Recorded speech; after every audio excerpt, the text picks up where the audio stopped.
So starting with question 1 from the chapter 3 test, the question presents us with four monomials and we're asked to simplify each of them, and we're given the reminder that our answer may not contain negative exponents or giant ones slash common factors.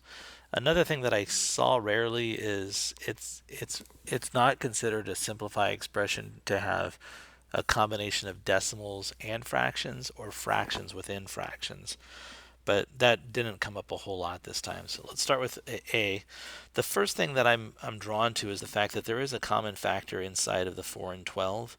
And if I rewrite those, just looking at just the numerical coefficients, there's a 4 in the numerator and there's a 4 times 3 in the denominator. So there is this lurking giant 1 of 4 over 4. I get rid of that, and then moving forward, my numerator just has x to the negative third power. The denominator has 3 times x squared.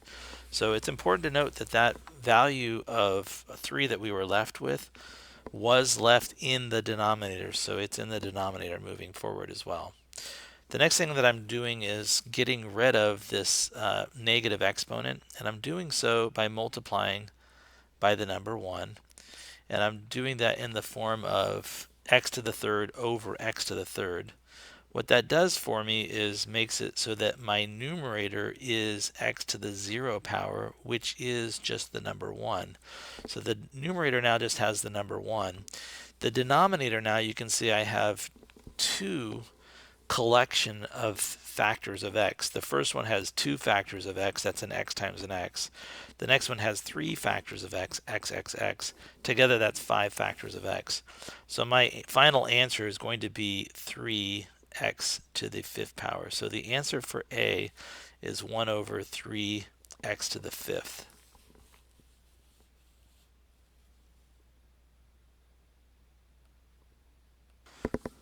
For B, the first thing I see is that I have a base in the form of x squared. I don't know why I did that. In the form of x squared being raised to a power. So I have a power x squared being raised to an additional power. If I wrote that out, I would have to write out 5 of these x squareds. So it'd be x squared times x squared times x squared times x squared times x squared. But I can count all those factors up, and then I can also use the shortcut, right? I observe that this is the same thing as x raised to the 10th power. So far there are 10 factors of x. The next thing I have is I am multiplying by the number 7, and then there's also 2 more factors of x. So when I look at this in total, I can see I've got 10 factors of x, and I'm multiplying by 2 more additional factors of x. So that's a total of 12 factors of x. So this answer is going to be 7 times x to the 12th factor, to the 12th power, because there are 12 factors of x. In C, I see that I have a value that is being raised to the negative second power. An important distinction, this is not, I do not have negative 2 being raised to the negative second power. I just have 2 times x to the second power. So the 2 is unaffected by the negative exponent. I do the same thing. I multiply by a 1 to get rid of the negative power. In my numerator, I end up with 2 times x to the 0, which is 2 times 1, which is just 2.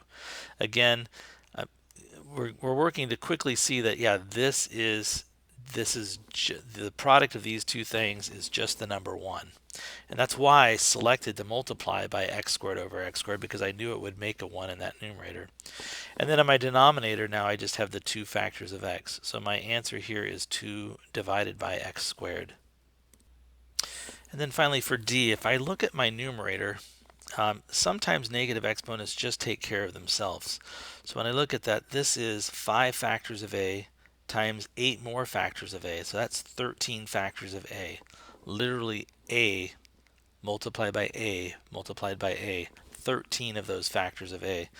And then I'm multiplying that by a to the negative second power. Well, when I put all of that together, right, what do I end up getting? I end up getting a to the 11th power. If you think about it, a to the 11th power. Now I could write that out as a to the 13th, right, times a to the negative second, but this negative exponent just takes care of itself, so I don't have to multiply by a 1 because 13 plus negative 2 is 11. So far, this answer looks like a to the 11th power over 7 to the negative first.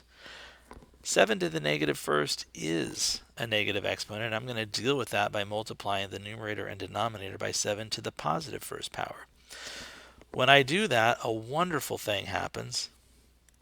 The wonderful thing that happens is a to the negative first power times a to the 7 to the first power. 7 to the negative first times 7 to the positive first is 7 to the 0.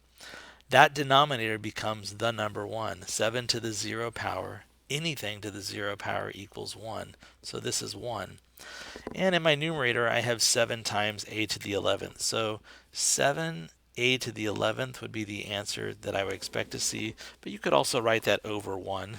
But the dividing by 1 doesn't really add anything to the expression. So 7a to the 11th.